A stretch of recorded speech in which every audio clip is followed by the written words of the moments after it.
Well, there you are. But now on Comic Relief, get ready to shift your laughing gear into overdrive. It's another very special, once-in-a-lifetime special. It's not Have I Got News for You. It's not Never Mind the Buzzcocks. It's not They Think It's All Over. It's in fact time for Have I Got Buzzcocks All Over? Do it, y'all.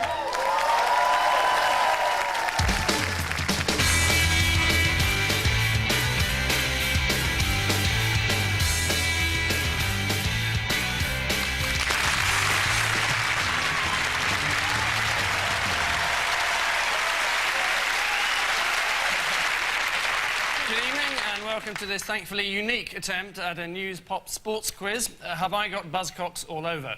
Possibly the least successful case of interbreeding since the Queen met Prince Philip. From They Think It's All Over, a football fan and a comedian, and to prove it, he supports Stoke City, Nick Hancock. With Nick tonight in this heady mix of pop and sport, one of the finest spinners outside of Detroit, Middlesex and England's Phil Tufnell. And sitting on Nick's right hand, she'll do anything for a laugh, is the newscaster who over 25 years sat alongside Alistair Burnett and Reginald Bosanquet, becoming the first ever recorded victim of passive drinking, Carol Barnes. Facing Nick's team from Never Mind the Buzzcocks, a comic whose ample figure is said to have inspired the Ian Jury hit What a Waste, Phil Jupitus.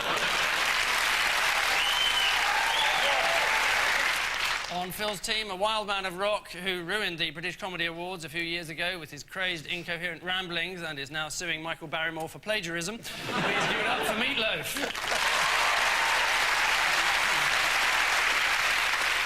And finally, a comedian who had her own Channel 4 series Through the Cake Hole, which was similar to Lloyd Grossman's Through the Keyhole, but completely different from Gary Bushel's Through the Arsehole, Jo Brand.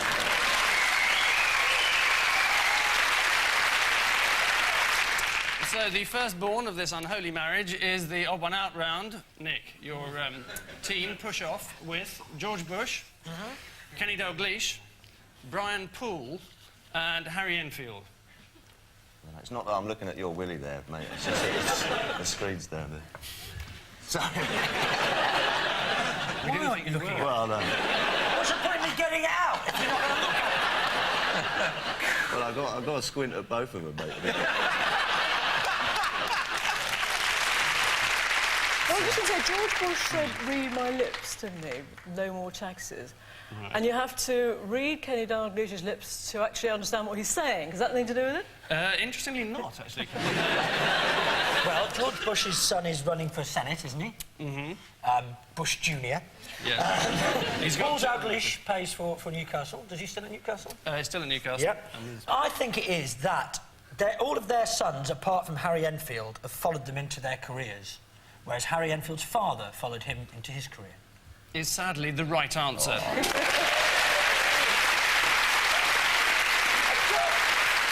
Paul's daughters, Karen and Shelley, are better known as Alicia's Attic, although when they're recording with Dave Stewart, they called themselves the Wonky Club. Apparently, Dave sent one of them a wonky toy elephant with the message, have a really wonky birthday with all your wonky friends from Captain Wonk. Only 45 once, aren't you? So, Phil's team of shiny, happy sounded people. like a bunch of incoherent rambling to me. Sorry? So, of course, you're more well aware. We have a communication problem. I don't understand a word you're saying. Hey? Exactly. So, your bunch of shiny, happy people, Phil, are Merv Hughes, Elle Macpherson, Keith Richards, and Tina Turner. Oh, that's easy. The guy up in the top corner, he can't get laid. There are certain parts of London where I know for a fact he'd get laid. Actually, I saw that Merv Hughes picture and I thought that was me before I'd immec'd up. Is Merv Hughes the only one who can't keep it a secret when he's drunk a glass of milk? What did he say? He said Bat Out of Hell was a shit song.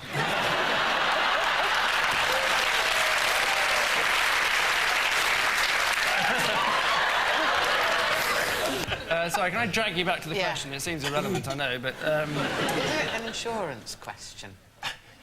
It might be. Yeah, because now Merv's, his arm, obviously, bowler, he insured his arm. No, I think they would have insured Keith Richards' hand.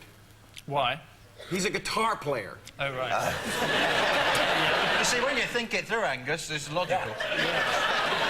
I would assume that it's Keith can't get insurance, you know, because anyone, you know, the bloke from the Prudential, the Keith phones up and goes, I'm looking for some insurance. They go, you're having a laugh, mate.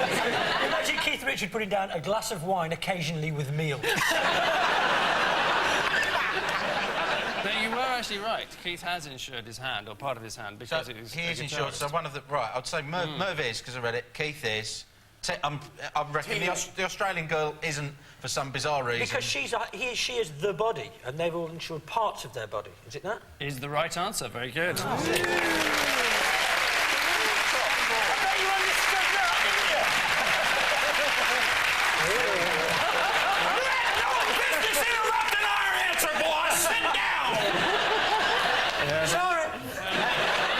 It wasn't actually Merv's arm that he insured. rather bizarrely. Moustache. It was his moustache. That's what was insured for £200,000. It looks like he's eating a bear's arse. Merv Hughes' spectacular moustache is insured for £200,000. Incidentally, if you've got a regular moustache, you can insure it for £100,000. If you've got a full beard, you can insure it for £300,000. And if you've got a goatee, why not just shave it off? Because it gives the illusion of chin. So the scores at the end of that round show that the teams have equalled Phil Tufnell's latest batting average with 2 each. Round 2 is where the story really starts to disintegrate. But first, a brief reminder of why we're all here. For hundreds of years, the Tuareg have been a nomadic people. But because of circumstances, they've had to change and adapt. And thanks to your help, they've done it. It's thanks to your money that we get amazing scenes like this. Fields of rice in the Sahara Desert. For further miracles, phone 0345 460 460 and make a donation. And for the slow of hand, that number again is 0345 460 460.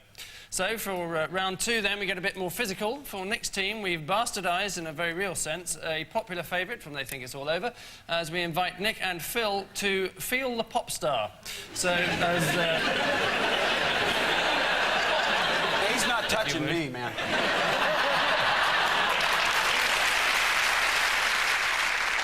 They're going to take their positions, if you would, on the floor, as it were. As we... Never done this before. Exciting. Are you excited? Yeah. That's rather pathetic, isn't it? As we welcome now our mystery guest, who has kindly agreed to be felt for charity.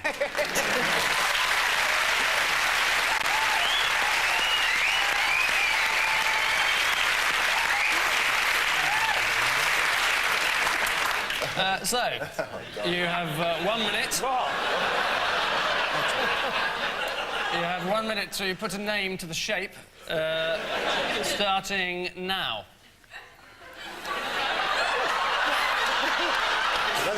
Sorry about that. I'll start round the back here. Hold on.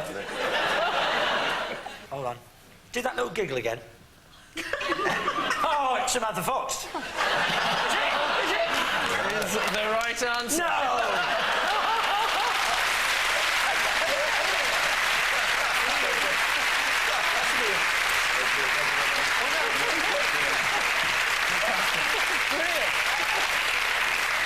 You could have had 60 seconds of growth. I just got as far as the giggle. It's the same old thing. Now, for Phil's team, we've taken the ID parade from Nevermind the Buzzcocks.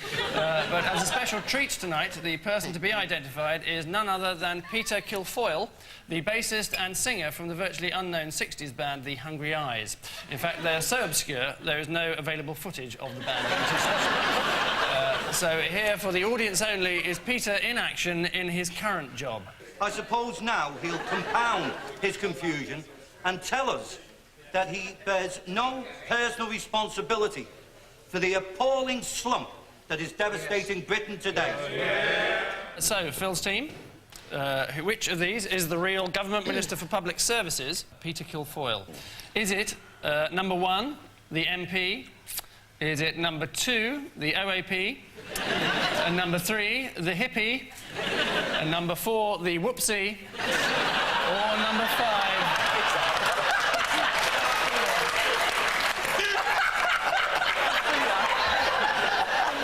Or number 5, the was never meant to be. Can we borrow your blindfolds? Rotary Rock is not available in the shops.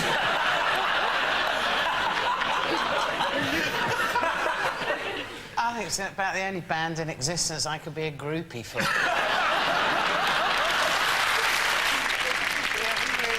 No, I don't think we need a clue. I'm fairly sure that it's number 3. Why? Why? Because he's holding an A minor and he looks confident. No. But if you've been watching number 5 down there's been doing bar cards and stuff, you know? He's like, he can really play, I think. Can you play? Like I said. I look forward to seeing you on tour, pal. He used to be a PE teacher as well. A PE teacher? Which... Bastard! Number 1.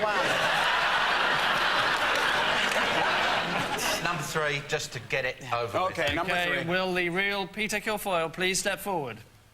Oh! Ladies and gentlemen, Peter Kilfoyle. So, at the end of that round, the worrying news is that both teams seem equally reluctant to make the first move, each being firmly wedded to 4. So to our final missing words round, taken from the cheapskate news-based apology for a quiz, whose name escapes me, featuring headlines from the sport pages of the tabloids and the 1 or 2 pages that aren't adverts from the NME. It's a free-for-all, so let's away with England put Keegan in what? A very sweet little Wendy house, because he's tiny. Blue Peter time capsule. The frame, the job. Better than that, pole position, in fact, is the answer. Next, what is Satan's tool? Flat-haired quiz show host.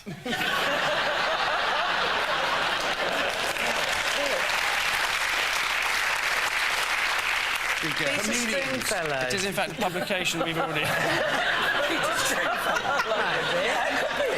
Yeah, a publication that we've already mentioned. NME. NME is the right answer, yes. NME is Satan's tool. And finally, bastard charges what? I will become a PE teacher. Bastard charges £20,000 to host charity quiz show. Different bastard. All right. It is, in fact, bastard charges dropped. This is Wu-Tang Clan's Old Dirty Bastard, who's been victimised by New York police, according to his cousin's 60-second assassin. I don't know what happened to his sensible names that pop stars used to have. A Meatloaf.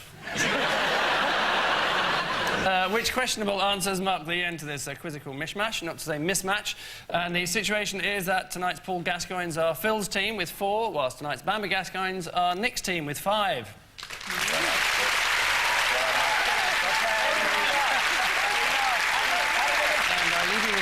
There's controversy as the government put the unemployed to work holding up speed limit signs. And in Washington, as the dust settles, interviews begin for Bill Clinton's new interns.